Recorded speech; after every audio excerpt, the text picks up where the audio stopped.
स्वागत है दोस्तों आप सभी का सौरभ स्टडी पॉइंट में। तो आइए आज हम कुछ महत्वपूर्ण प्रश्न लेकर के आए हुए हैं जो एसएससी सीजीएल के लिए वेरी वेरी इंपॉर्टेंट है। और जिन भी बच्चों के दोस्तों एसएससी के साथ में सीएचएसएल एमटीएस आदि एग्ज़ाम लगे हुए हैं उनके लिए जो क्लास है वेरी वेरी इंपॉर्टेंट रहने वाली है। ये सारे प्रश्न जो हैं दोस्तों ये प्रीवियस ईयर के पूछे गए प्रश्न हैं जो एग्ज़ाम में बारी बारी से पूछे जाते हैं। इस वीडियो से लगभग दोस्तों 5 से 7 क्वेश्चन आप लोगों के एग्जाम में आने वाले हैं। तो आइए शुरू करते हैं। हमारा पहला प्रश्न क्या दिया गया है, तो पहले प्रश्न के बारे में बात करते हैं कि भारत में राष्ट्रीय आय का आकलन सबसे पहले किसने किया था। तो अगर बात करें कि सबसे पहले आकलन भारतीय राष्ट्रीय आय का किसने किया था, तो इसका जो सही जवाब हो जाएगा हमारा क्या हो जाएगा, दादा भाई नौरोजी जो हमारा जवाब होगा ऑप्शन होगा हमारा करेक्ट हो जाएगा। तो सी ऑप्शन हमारा राइट रहने वाला है। तो आइए बात कर लेते हैं, अगले प्रश्न पर चलते हैं। अगला प्रश्न दिया गया है हमको यहाँ पर कि किसी देश का आर्थिक विकास किस पर निर्भर करता है। तो किसी देश का आर्थिक विकास जो है वो किस पर निर्भर करता है, तो बात करें सही जवाब के बारे में तो डी ऑप्शन हमारा करेक्ट हो जाएगा दोस्तों। उपयुक्त सभी हमारा इसमें दोस्तों प्राकृतिक संसाधन भी, बाजार का आकार और पूंजी निर्माण, तीनों ऑप्शन जो होंगे वो हमारे राइट हो जाएंगे। आइए अगले प्रश्न पर चलते हैं। अगला प्रश्न हमें यहाँ पर देखने को क्या मिलता है कि WTO का मुख्यालय कहाँ है। WTO का मुख्यालय कहाँ है, तो बात करें WTO का मुख्यालय के बारे में अगर, तो इसका जो मुख्यालय हो जाएगा कहाँ हो जाएगा, जिनेवा के अंदर हो जाएगा। कहाँ हो जाएगा, बी ऑप्शन हमारा करेक्ट हो जाएगा। तो जिनेवा के अंदर दोस्तों ये रहने वाला है। आइए अगले प्रश्न पर चलते हैं। अगला प्रश्न हमें देखने को मिलता है यहाँ पर कि मुद्रा आपूर्ति किसके द्वारा नियंत्रित की जाती है। मुद्रा आपूर्ति जो है वो किसके द्वारा नियंत्रित की जाती है, तो बात करें सही जवाब के बारे में तो डी ऑप्शन हमारा करेक्ट हो जाएगा, भारतीय रिजर्व बैंक के द्वारा। किसके द्वारा, भारतीय रिजर्व बैंक के द्वारा की जाती है, नियंत्रित की जाती है। आइए अगले प्रश्न पर चलते हैं। अगला प्रश्न हमें क्या मिलता है देखने को कि भारत में सबसे ऊंचा जलप्रपात कौन सा है। भारत में सबसे ऊंचा जलप्रपात कौन सा है, तो बात करें राइट जवाब की तो सी ऑप्शन हमारा करेक्ट हो जाएगा।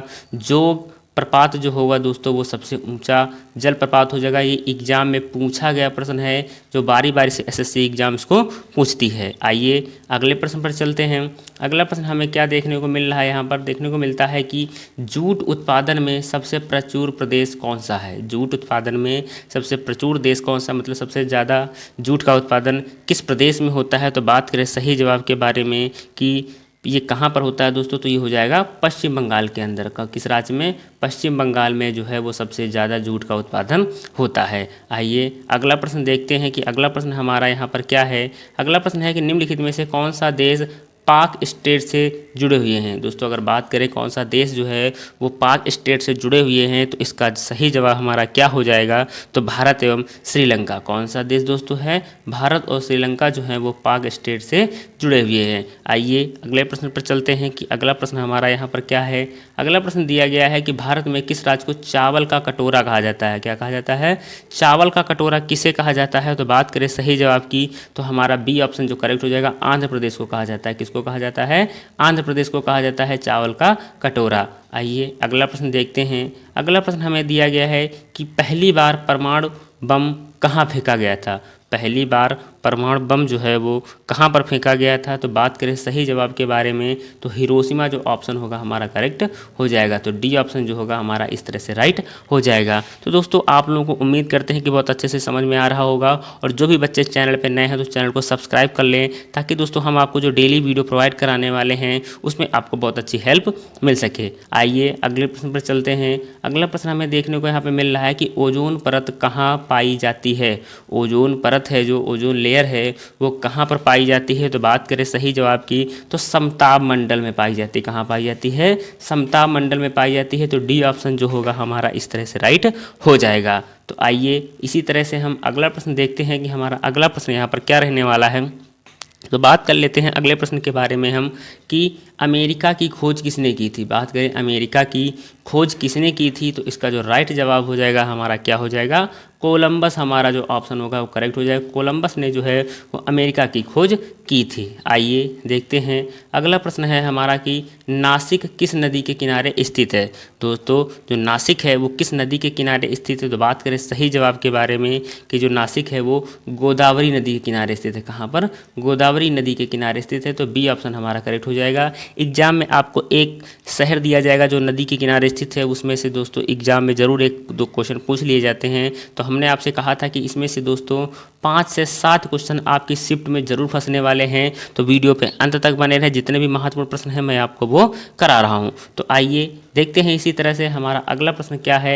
अगला प्रश्न दिया गया कि पेनिसिलिन किससे प्राप्त किया जाता है। जो पेनिसिलिन है वो किससे प्राप्त की जाती है। तो बात करें सही जवाब के बारे में, तो ये दोस्तों किससे प्राप्त की जाती है, फफूंद से प्राप्त की जाती है। किससे प्राप्त की जाती है, फफूंद से प्राप्त की जाती है। तो ए ऑप्शन जो होगा हमारा इस तरह से राइट हो जाएगा। आइए देखते हैं अगला प्रश्न हमारा जो महत्वपूर्ण प्रश्न है वो क्या हो जाएगा कि पित्त का स्रोत क्या है। दोस्तों एग्जाम में बारी बारी से पूछा गया प्रश्न है, वेरी वेरी इंपॉर्टेंट ये प्रश्न है कि पित्त जो है, पित्त का स्रोत क्या है। तो बात करें सही जवाब के बारे में, तो इसका जो राइट ऑप्शन हो जाएगा डी ऑप्शन हो जाएगा, यकृत।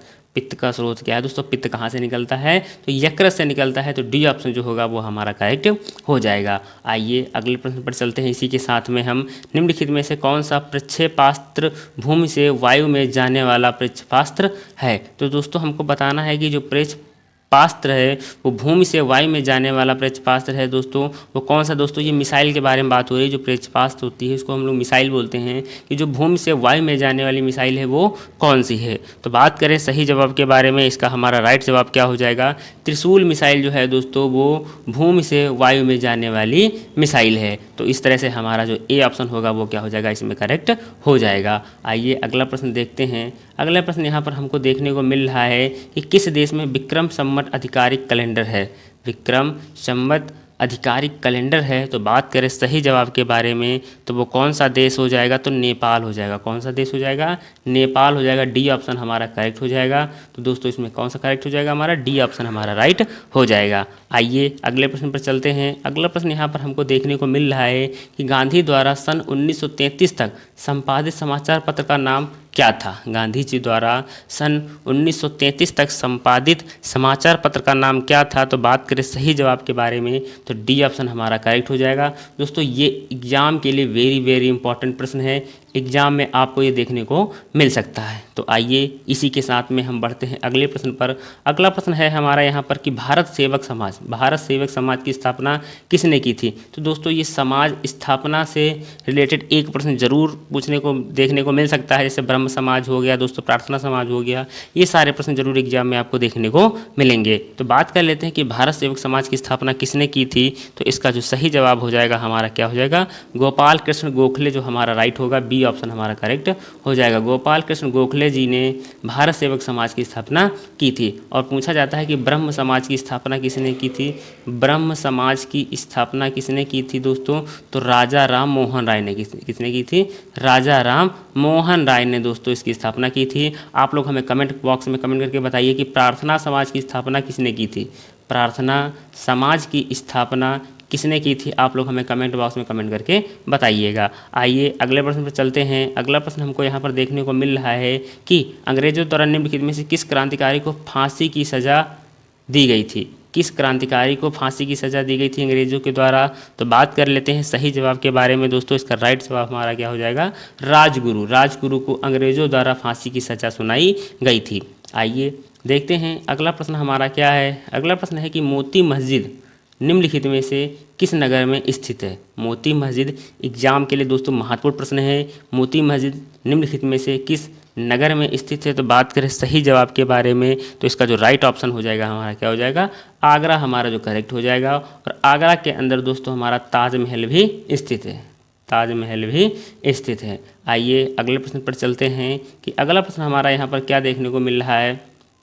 अगला प्रश्न है यहाँ पर कि अगला प्रश्न दोस्तों बात कर लेते हैं कि जंग से बचाने के लिए लोहे से बने पाइपों पर जस्ते की परत चढ़ाने को क्या कहते हैं। दोस्तों जब जंग से बचाने के लिए, अगर जंग बचानी है हमको किसी लोहे में, तो पानी की पाइपों में जस्ते की परत जो चढ़ाई जाती है वो क्या कहते हैं, उसको क्या बोलते हैं। तो बात कर लेते हैं अगर इसके सही जवाब के बारे में, तो इसको हम लोग क्या बोलते हैं दोस्तों, यस्दीकरण बोलते हैं। क्या बोलते हैं, यस्दीकरण बोलते हैं। तो डी ऑप्शन जो होगा वो हमारा राइट हो जाएगा। आइए अगले प्रश्न पर चलते हैं कि अगला प्रश्न हमारा यहाँ पर क्या है। अगला प्रश्न दिया गया है कि यूरेनियम विखंडन की सतत प्रक्रिया को जारी रखने के लिए किस कण की ज़रूरत होती है। तो आइए देखते हैं कि यूरेनियम विखंडन की सतत प्रक्रिया को जारी रखने में किस कण की ज़रूरत होती है? तो बात कर लेते हैं सही जवाब के बारे में। इसका जो हमारा राइट जवाब हो जाएगा, हमारा क्या हो जाएगा? न्यूट्रॉन। दोस्तों कौन सा कण होता है? वो न्यूट्रॉन होता है, जो यूरेनियम विखंडन की सतत प्रक्रिया में जारी रखने में सहायक होता है। तो आइए इसी तरह से देखते हैं कि अगला प्रश्न हमारा क्या है। अगला प्रश्न यहाँ पर आया है कि निम्नलिखित में से कौन सा प्रक्षेपास्त्र, वही दोस्तों मिसाइल के बारे में हो रहा है, जो भूमि से वायु में जाने वाला प्रक्षेपास्त्र है। जो दोस्तों भूमि से वायु में जाने वाला प्रक्षेपास्त्र मिसाइल है दोस्तों, इसके पहले भी ये क्वेश्चन अभी रिपीट हो चुका है, तो आप लोग उसको आसानी से जवाब इसका दे सकते हैं। तो ए ऑप्शन हमारा करेक्ट हो जाएगा, त्रिशूल हमारा जो जवाब होगा वो राइट हो जाएगा। आइए देखते हैं कि अगला प्रश्न हमारा यहाँ पर क्या है। अगले प्रश्न के बारे में बात कर लेते हैं कि अगला प्रश्न है कि पेट्रोल का स्फोटक रोधी गुणवत्ता बढ़ाने के लिए निम्नलिखित में से किसे इस्तेमाल किया जाता है? पेट्रोल की स्फोटक रोधी गुणवत्ता बढ़ाने के लिए निम्नलिखित में से किसे इस्तेमाल किया जाता है? तो बात करें सही जवाब के बारे में, तो दोस्तों क्या इस्तेमाल किया जाता है? तो हो जाएगा टेट्रा एथिल। क्या हो जाएगा दोस्तों? टेट्रा एथिल जो हमारा जवाब होगा, ए ऑप्शन जो होगा वो हमारा करेक्ट हो जाएगा। तो ए ऑप्शन हमारा दोस्तों इसमें सही जवाब रहने वाला है। आइए अगले प्रश्न पर चलते हैं कि अगला प्रश्न हमारा यहाँ पर क्या देखने को मिल रहा है। अगला प्रश्न है यहाँ पर कि नेहरू ट्रॉफी किस खेल से संबंधित है? बात करें कि नेहरू ट्रॉफी जो है वो किस खेल से संबंधित है, तो बात करें सही जवाब के बारे में, तो इसका जो राइट जवाब हो जाएगा हमारा क्या हो जाएगा? फुटबॉल हो जाएगा। जो बी ऑप्शन होगा वो हमारा करेक्ट हो जाएगा। दोस्तों नेहरू ट्रॉफी फुटबॉल से रिलेटेड है। दोस्तों एग्जाम में क्वेश्चन स्पोर्ट्स से भी पूछे जा सकते हैं कि कौन सी ट्रॉफी किस खेल से संबंधित है या कितने प्लेयर होते हैं, तो आप लोग को इस तरह के प्रश्नों को बहुत अच्छे से तैयारी करना है। आइए देखते हैं कि अगला प्रश्न हमारा क्या है। अगले प्रश्न के बारे में यहाँ पर बात कर लेते हैं कि शास्त्रीय नृत्य ओडिसी किस प्रदेश की उपज है? शास्त्रीय नृत्य जो ओडिसी है वो किस प्रदेश की उपज है? तो बात करें सही जवाब के बारे में, तो इसका सही जवाब हो जाएगा उड़ीसा। उड़ीसा जो हमारा करेक्ट हो जाएगा, जवाब हो जाएगा। दोस्तों जाहिर सी बात है, इसमें साफ नजर ओडिसी किससे मिलकर के बनना, थोड़ा मिलता जुलता ट्री जैसा लग रहा है हमको। ओडिसी अगर नृत्य पूछेगा तो कहाँ का हो जाएगा? उड़ीसा का हो जाएगा। आइए अगला प्रश्न देखते हैं। अगले प्रश्न के बारे में बात करते हैं कि 5वीं पीढ़ी के कंप्यूटरों में क्या उपलब्ध नहीं है? जो 5वीं पीढ़ी के कंप्यूटर हैं उसमें क्या उपलब्ध नहीं है? तो बात करें सही जवाब के बारे में, तो इसका जो सही जवाब हो जाएगा डी ऑप्शन हमारा करेक्ट हो जाएगा, निर्वात ट्यूब। क्या नहीं उपलब्ध है दोस्तों? निर्वात ट्यूब जो है वो उपलब्ध नहीं है। इसी तरह से बढ़ते हैं अगले प्रश्न पर। अगला प्रश्न हमारा यहाँ पर है कि किसी कंप्यूटर में जोड़ने, तुलना करने और मिलाने कार्य को कहाँ होते हैं? दोस्तों बात करें किसी कंप्यूटर में जोड़ने, तुलना करने और मिलाने के कार्य कहाँ होते हैं, तो बात करें सही जवाब के बारे में दोस्तों कहाँ पर होते हैं? तो ये स्मृति चिप के अंदर होते हैं। कहाँ पर होते हैं? स्मृति चिप के अंदर होते हैं। डी ऑप्शन जो होगा वो हमारा इस तरह से इसका जवाब राइट हो जाएगा। आइए अगले प्रश्न पर चलते हैं। इसी तरह से दोस्तों बढ़ते रहते हैं हम अगले प्रश्न पर। अगला प्रश्न है कि मोनालिसा का प्रसिद्ध चित्र किसने बनाया था? तो दोस्तों जो मोनालिसा का जो प्रसिद्ध चित्र है, जो पेंटिंग है, उसको किसने बनाया था? तो बात करें सही जवाब के बारे में, तो इसका जो सही जवाब हो जाएगा हमारा बी ऑप्शन हो जाएगा, लियोनार्डो दा विंसी। कौन हो जाएगा? लियोनार्डो दा विंसी हमारा जो जवाब होगा वो राइट हो जाएगा। आइए अगले प्रश्न पर बढ़ते हैं। अगला प्रश्न है कि वह प्रथम महिला कौन थी जिसने 7 प्रमुख सागर तैर कर पार किए थे? दोस्तों वो पहली महिला हमको बतानी है, वोमेन बतानी है, जिसने 7 प्रमुख सागर जो हैं वो तैर करके पार किए थी। तो बात करेगा सही जवाब के बारे में, इसका सही जवाब हमारा क्या हो जाएगा? बुला चौधरी जो ऑप्शन होगा वो करेक्ट हो जाएगा। बी ऑप्शन हमारा राइट हो जाएगा। आइए अगले प्रश्न पर चलते हैं। अगला प्रश्न यहाँ पर हमको देखने को क्या मिल रहा है। अगला प्रश्न है कि किसी राजनीतिक दल को पंजीकृत दल की स्थिति पाने के लिए कम से कम कितने प्रतिशत मत पाने चाहिए? किसी राजनीतिक दल को पंजीकृत दल की स्थिति पाने के लिए कम से कम कितने प्रतिशत मत पाने चाहिए? तो बात करें दोस्तों इसके बारे में, सही जवाब के बारे में, कितने प्रतिशत होने चाहिए मत? तो 4% होने चाहिए। कितने? 4% होने चाहिए। तो डी ऑप्शन जो होगा वो हमारा क्या हो जाएगा दोस्तों? इस तरह से जो डी ऑप्शन होगा वो हमारा राइट हो जाएगा। आइए अगले प्रश्न पर चलते हैं। अगला प्रश्न है यहाँ पर कि भारत के नियंत्रक एवं महालेखा परीक्षक का कार्यकाल कितने वर्षों का होता है? जो भारत के नियंत्रक और महालेखा परीक्षक होते हैं इनका कार्यकाल कितने वर्ष होता है? तो 6 वर्ष होता है। कितने वर्ष होता है दोस्तों? 6 वर्ष होता है। आइए देखते हैं अगला प्रश्न है हमारा कि भारत का प्रथम मुख्य चुनाव आयुक्त कौन थे? जो भारत के मुख्य चुनाव आयुक्त थे प्रथम, वो कौन थे? तो बात करें सही जवाब की, तो बी ऑप्शन हमारा करेक्ट हो जाएगा, सुकुमार सेन थे। कौन था? सुकुमार सेन हमारा जो जवाब होगा वो राइट हो जाएगा। आइए अगला प्रश्न है हमारा, देखने को क्या मिल रहा है। अगला प्रश्न है यहाँ पर कि सर्वोच्च न्यायालय के न्यायाधीशों की निवृत्ति की आयु कितनी होती है। दोस्तों जो रिटायरमेंटी होती है उनकी वो एज कितनी होती है मैक्सिमम जब वो रिटायर हो जाते हैं। तो बात करें सही जवाब के बारे में, इसका जो करेक्ट जवाब हो जाएगा हमारा क्या हो जाएगा, 65 वर्ष हो जाएगा। कितने वर्ष में रिटायर होते हैं, 65 वर्ष में जो होते हैं वो सेवानिवृत्त होते हैं। आइए अगला प्रश्न देखते हैं। अगला प्रश्न है यहाँ पर कि महात्मा गांधी का राजनीतिक गुरु कौन था। जो महात्मा गांधी थे इनके राजनीतिक गुरु कौन थे। तो बात करें सही जवाब के बारे में तो ए ऑप्शन हमारा करेक्ट हो जाएगा, गोपाल कृष्ण गोखले। दोस्तों ए ऑप्शन जो होगा वो हमारा करेक्ट हो जाएगा। आइए अगले प्रश्न पर चलते हैं। अगला प्रश्न हमें देखने को क्या मिलता है दोस्तों कि सूफी परंपरा में पीर से क्या आशय है। सूफी परंपरा में जो पीर शब्द आया है इसका दोस्तों क्या अर्थ है, क्या आशय है इसका। तो बात कर लेते हैं सही जवाब के बारे में। तो इसका बी ऑप्शन हमारा करेक्ट हो जाएगा। सूफियों के गुरु को हम लोग क्या बोलते थे, पीर बोलते थे। दोस्तों क्या बोलते थे, पीर बोलते थे। आइए अगले प्रश्न पर चलते हैं। अगला प्रश्न है गुरु गोविंद सिंह द्वारा खालसा की स्थापना किस वर्ष की गई थी।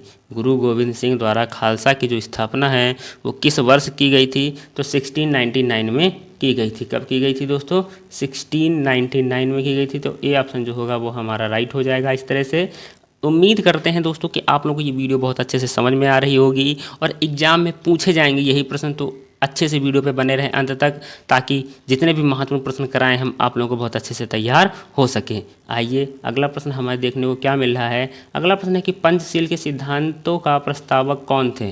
पंचशील के सिद्धांतों के जो प्रस्तावक थे वो निम्नलिखित में से कौन थे। तो सही जवाब हमारा कौन सा हो जाएगा, सी ऑप्शन हमारा हो जाएगा, पंडित जवाहरलाल नेहरू। दोस्तों हो जाएगा, कौन हो जाएगा, पंडित जवाहरलाल नेहरू हमारे हो जाएंगे जो पंचशील के सिद्धांतों का प्रस्तावक थे। आइए अगले प्रश्न पर चलते हैं। अगला प्रश्न हमें देखने को क्या मिलता है। अगला प्रश्न है यहाँ पर कि 12 अप्रैल 1944 को सुभाष चंद्र बोस ने एक नगर में भारतीय राष्ट्रीय कांग्रेस का, भारतीय राष्ट्रीय सेना का झंडा फहराया था।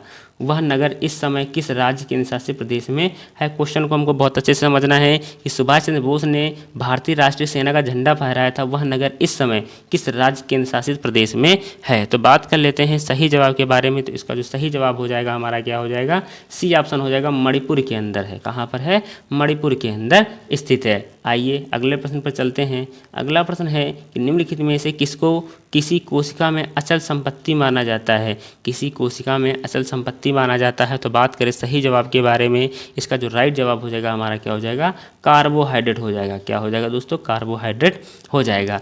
आइए अगले प्रश्न पर देखते हैं कि अगला प्रश्न हमारा यहाँ पर क्या है। अगला प्रश्न है कि सूर्य की सतह पर हाइड्रोजन के अलावा दूसरा कौन सा तत्व बहुतायत तत्व में पाया जाता है। बहुतायत में पाया जाता है। सूर्य की सतह पर हाइड्रोजन के अलावा जो दूसरा दोस्तों जो तत्व है वो सबसे अधिक पाया जाता है। तो कौन सा हो जाएगा। तो बात करें सही जवाब के बारे में तो हीलियम पाया जाता है। क्या पाया जाता है दोस्तों, हीलियम पाया जाता है। आइए अगले प्रश्न पर चलते हैं। अगला प्रश्न है कि निम्नलिखित में से कौन सा एलपीजी का प्रमुख घटक है। एलपीजी जो दोस्तों लिक्विड पेट्रोलियम गैस होती है, इसका प्रमुख घटक कौन सा है। तो बात करें सही जवाब के बारे में तो प्रोपेन हो जाएगा। कौन सा हो जाएगा दोस्तों, प्रोपेन हो जाएगा। सी ऑप्शन हमारा करेक्ट हो जाएगा। आइए अगला प्रश्न देखते हैं कि क्या है हमारा रहने वाला है। अगला प्रश्न है कि IUCN द्वारा प्रमुख शंकाग्रस्त जीवों को कितने वर्गों में वर्गीकृत किया गया है। जो IUCN द्वारा प्रमुख संकटग्रस्त जीवों को कितने वर्गों में वर्गीकृत किया गया है। तो बात करें सही जवाब के बारे में तो 7 वर्गों में। कितने, 7 वर्गों में दोस्तों इसको वर्गीकृत किया गया है। तो इस तरह से हमारा जो ए ऑप्शन होगा वो राइट हो जाएगा। आइए देखते हैं अगला प्रश्न हमारा क्या रहने वाला है। अगला प्रश्न है कि मिनी माता रोग किस कारण से होता है। जो मिनी माता रोग है वो किस कारण से होता है। तो बात करें सही जवाब के बारे में तो पारा के कारण होता है। किसके कारण दोस्तों होता है, वो पारा के कारण होता है। आइए अगले प्रश्न पर चलते हैं। अगला प्रश्न हमारा क्या देखने को मिल रहा है, बात कर लेते हैं अगले प्रश्न के बारे में। ओजोन परत कहाँ पाई जाती है। बात करें ओजोन परत कहाँ पाई जाती है दोस्तों। आइए देखते हैं अगला प्रश्न है जो ओजोन परत कहाँ पाई जाती है। तो बात करें सही जवाब के बारे में तो ए ऑप्शन हमारा करेक्ट हो जाएगा, समताप मंडल में। कहाँ पाई जाती है, समताप मंडल के अंदर पाई जाती है। आइए अगला प्रश्न देखते हैं दोस्तों। अगला प्रश्न है कि पहली बार परमाणु बम कहाँ फेंका गया है। दोस्तों ये रिपीट हो रहे हैं प्रश्न, एक दो क्वेश्चन हैं जो रिपीट हो रहे हैं। तो आप लोगों को अगर आंसर याद है तो आप लोग आसानी से इसको टिक कर सकते हैं। पहली बार परमाणु बम कहाँ फेंका गया था, तो बात करें सही जवाब के बारे में तो हिरोशिमा में फेंका गया है। कहाँ फेंका गया था? हिरोशिमा के अंदर फेंका गया था। आइए अगला प्रश्न देखते हैं कि क्या है। अगला प्रश्न है कि युआन किस देश की मुद्रा है? युआन जो है वो किस देश की मुद्रा है? तो बात करें सही जवाब के बारे में तो चीन की मुद्रा हो जाएगी। कहाँ की हो जाएगी? चीन की मुद्रा रहने वाली है। आइए अगला प्रश्न देखते हैं दोस्तों। अगला प्रश्न है कि निम्नलिखित में से कौन सा प्रक्षेपास्त्र जो मिसाइल है वो वायु से वायु वाली मिसाइल है? दोस्तों जो वायु से वायु में चलती है मिसाइल, वो उस मिसाइल का क्या नाम है? तो बात करें सही जवाब के बारे में तो अस्त्र हो जाएगी। कौन सी मिसाइल हो जाएगी? अस्त्र मिसाइल जो है जो वायु से वायु में मार करती है। आइए अगला प्रश्न देखते हैं। अगला प्रश्न है कि संतोष ट्रॉफी किस खेल से संबंधित है? जो संतोष ट्रॉफी है वो निम्नलिखित में से किस खेल से संबंधित है? तो इसका जो सही जवाब हो जाएगा हमारा क्या हो जाएगा? फुटबॉल से। किससे हो जाएगा? फुटबॉल से रिलेटेड है, तो ए ऑप्शन हमारा इस तरह से राइट हो जाएगा। आइए अगला प्रश्न देखते हैं। अगला प्रश्न हमारे यहाँ पर देखने को क्या मिल रहा है दोस्तों? अगला प्रश्न है कि कथकली शास्त्रीय नृत्य किस राज्य में शुरू हुआ था? जो कथकली शास्त्रीय नृत्य है वो किस राज्य में शुरू हुआ था? तो इसका जो सही जवाब हो जाएगा हमारा क्या हो जाएगा?